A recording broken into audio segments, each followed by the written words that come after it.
Bienvenue aux Femmes CPA de la finance. Mon nom est Sarah Thomasin et j'ai l'honneur aujourd'hui de m'entretenir avec Naomi Bilodeau, qui est CPA et directrice générale sur le marché des capitaux à la Banque nationale. Bonjour Naomi. Bonjour Sarah. Merci d'avoir accepté l'invitation puis d'être avec nous aujourd'hui.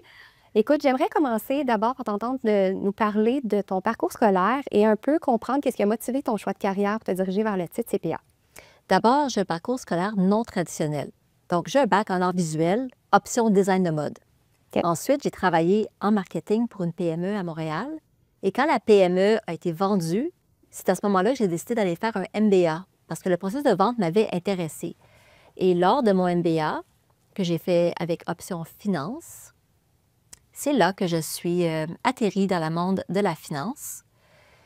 Et à ce moment-là, j'ai travaillé plusieurs années, c'est depuis 2004, j'ai eu 3 enfants. Et lors de mon deuxième projet de maternité, j'avais pensé longtemps faire un titre de CPA. Et c'est lors de mes congés de maternité que je l'ai finalement fait. Je voulais faire ça pour me rapprocher de la réalité de mes clients, mais aussi pour me donner des options parce que, qui sait, j'adore mon travail de banquière, mais peut-être qu'un jour, je pourrais faire le saut en entreprise. Ouais. Donc, t'ouvrir le plus de portes possible, ultimement, avec le titre. Qu'est-ce qui a suscité ton intérêt pour le monde de l'investissement, plus précisément le marché des capitaux dans lequel tu œuvres en ce moment? En fait, en arrivant au MBA, je ne connaissais aucunement les carrières dans les marchés des capitaux. Je viens d'un milieu d'ingénieurs et d'artistes. Mais après avoir fait quelques cours en fusion-acquisition, en stratégie et en investissement, j'ai été conquise par le rythme, par le côté stratégique de l'impact qu'on peut avoir. Donc, à la fin de mon MBA, j'ai eu plusieurs offres, notamment en consultation et en marketing, mais j'ai choisi la seule entrevue que j'ai faite en finance. J'ai pris la job et c'est comme ça que j'ai déménagé à Toronto pour travailler en fusion et acquisition. J'ai travaillé extrêmement fort, des semaines doubles, beaucoup d'heures, mais j'avais vraiment l'impression d'évoluer 2 fois plus vite, d'apprendre 2 fois plus vite et j'étais très rapidement en contact avec des dirigeants d'entreprise, des PDG, des chefs des finances, ce qui était extrêmement valorisant. Puis aussi, dans ce milieu-là, la collégialité des équipes, autant dans la banque qu'avec les autres banques, est fantastique lorsqu'on commence dans la carrière. À ce moment-là, mon travail, c'était plutôt de l'analyse, préparation de présentation et autres. Là où mon titre CPA m'a vraiment beaucoup servi en termes techniques. Aujourd'hui, mon quotidien, c'est très différent. C'est plutôt de la négociation, structure de prêts corporatifs et autres. Mais j'aime tout autant mon travail qui a évolué avec le temps. Okay. Et comment, dans ton rôle actuel, justement, tu fais une différence pour tes clients? Aujourd'hui, ce que je fais, c'est des prêts. Donc, des prêts qui financent les activités des entreprises québécoises et canadiennes. Et tous les jours, je vois mes clients dans les journaux. Ce sont des grandes entreprises cotées en bourse et des grandes entreprises privées qui font des exportations, qui achètent des entreprises, parfois qui ont des difficultés financières aussi. Et je vois le fruit de mon travail tous les jours en lisant les nouvelles. Valorisant, quand même. Oui, motivant très à la motivant. fois. Quelles sont les compétences clés, selon toi, que ça prend pour réussir à se distinguer, justement, dans le monde du marché des capitaux dans lequel tu œuvres? En plus des compétences techniques là, évidentes comme comprendre les mathématiques, la finance et autres, il y a 2 compétences soft dont je pourrais parler. La première, c'est vraiment de s'intéresser à notre interlocuteur, à notre client qui est devant nous, parce que savoir ce qui les motive, savoir ce qui les stresse, notre travail n'est pas toujours facile, mais quand ça va mal, de mieux comprendre et avoir de l'empathie pour la personne qui est devant nous, comprendre c'est quoi ses enjeux avec son équipe, avec ses actionnaires, ses stakeholders, ça fait une grosse différence. J'avais pris des notes pour une autre compétence clé qui était celle de l'analyse de la situation.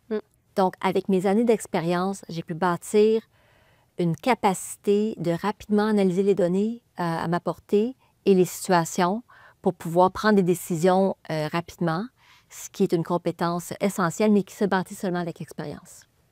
Donc, un mélange d'aspects techniques que la base peut-être du titre CPA t'apporte, en plus de toutes les soft skills que tu as su développer avec les années. Et voilà. J'aimerais t'entendre sur les mesures que les banques d'investissement ont peut-être déjà de mis en place ou peuvent mettre en place pour permettre justement aux femmes d'évoluer, de gravir les échelons, de se rendre jusqu'à un poste de haute direction comme toi, tu le fais, dans un contexte où j'imagine la parité n'est peut-être pas encore atteinte à 100 dans ce secteur-là? La parité n'est pas atteinte. Ça, c'est un fait. On travaille très fort pour le faire. Puis, bon, moi, j'ai la chance d'avoir un employeur qui est investi beaucoup dans toutes les activités qui peuvent aider la parité. Une des choses qui m'a beaucoup aidée, j'ai eu la chance d'avoir du coaching exécutif. J'ai eu droit à cela après la naissance de mon 3e enfant quand je suis revenue au bureau, là où j'avais vraiment de la difficulté à jongler avec mon rôle de mère et les demandes de mon rôle de travailleuse acharnée et parfaite dans les marchés. Donc, le coaching m'a vraiment permis d'avoir un petit peu plus d'authenticité, de mieux comprendre ma place et qu'est-ce que je voulais contribuer et m'aider à communiquer ça à mes collègues.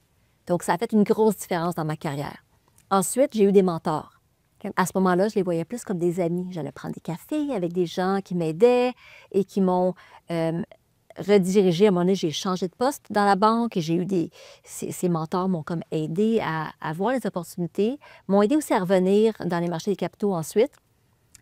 Et c'est justement par la suite que j'ai vu que c'était des mentors. On a un programme de mentorat maintenant très bien structuré, mais ça fait une grosse différence. Finalement, il y a du réseautage entre femmes. C'est crucial pour que les femmes plus juniors soient capables d'appeler des femmes plus seniors dès qu'elles ont un enjeu ou qu'elles veulent discuter quelque chose puis être confortables de faire. Et la dernière chose, c'est les formations sur les biais inconscients. Parce que nos collègues masculins font partie de la solution. Puis ça, c'est un des outils que j'ai trouvé le plus utile pour les aider à comprendre comment gérer les femmes, entre autres. Contente de voir qu'il y a déjà plusieurs mesures en place, clairement pertinentes et qui t'ont aidé. Un mélange, j'en comprends quand même autour du mentorat, beaucoup formel, informel. Fait que super intéressant. J'aimerais t'entendre dans un milieu qui semble extrêmement exigeant, qui est corporate banking, ou même plutôt, tu parlais d'investment banking dans un secteur dans lequel tu as débuté. C'est quoi le secret pour réussir à maintenir un équilibre dans tout ça? Tout le monde a ses propres secrets, mais au travail, je dois déléguer beaucoup. Donc, à la maison, je dois déléguer beaucoup. Il n'y a pas de différence entre un et l'autre. C'est un petit peu la même méthode, si on veut. Donc, moi, dans mes priorités financières, j'ai dédié de l'argent pour pouvoir déléguer à la maison beaucoup de choses qui m'ont permis de m'épanouir dans ma carrière avec assez de temps. J'ai aussi fait, entre autres, le choix d'investir dans peut-être moins de pieds carrés, mais d'habiter tout près du bureau pour, encore une fois, gagner du temps avec mes enfants, avec ma famille et avec le bureau aussi, pour ne pas me sentir coupable d'être pris entre un et l'autre. Mais il n'y a pas de recette magique. À chacun sa recette. Mais ce sont de très bons conseils. J'aimerais finir finalement en t'attendant sur un peu le meilleur conseil peut-être que tu pourrais offrir à nos étudiantes qui nous écoutent, la relève, qui souhaitent faire le saut dans le marché des capitaux, peut-être étudiantes ayant le profil CPA en ce moment, mais qui ont un intérêt pour ce secteur-là. L'intérêt, il faut le prouver en entrevue. Donc, le meilleur conseil que je peux donner, c'est la préparation. Lire tous les livres qu'on peut sur le mode de vie en finance et en marché des capitaux et prendre davantage des nombreuses ressources de préparation d'entrevue qui donnent c'est des recettes toutes faites de préparation d'entrevue, mais de prendre le temps de les lire, de les faire, de se préparer, va démontrer à l'employeur éventuel qu'on a un intérêt réel. C'est un marché très compétitif, donc je vous propose de prendre les mesures qu'il faut pour vous préparer. Donc, j'entends la préparation. Oui, c'est la clé. Encore, c'est la clé. C'est la clé. Je te remercie énormément, Naomi, pour ton temps aujourd'hui dans ton horaire occupé. Puis, je vous remercie d'avoir été à l'écoute.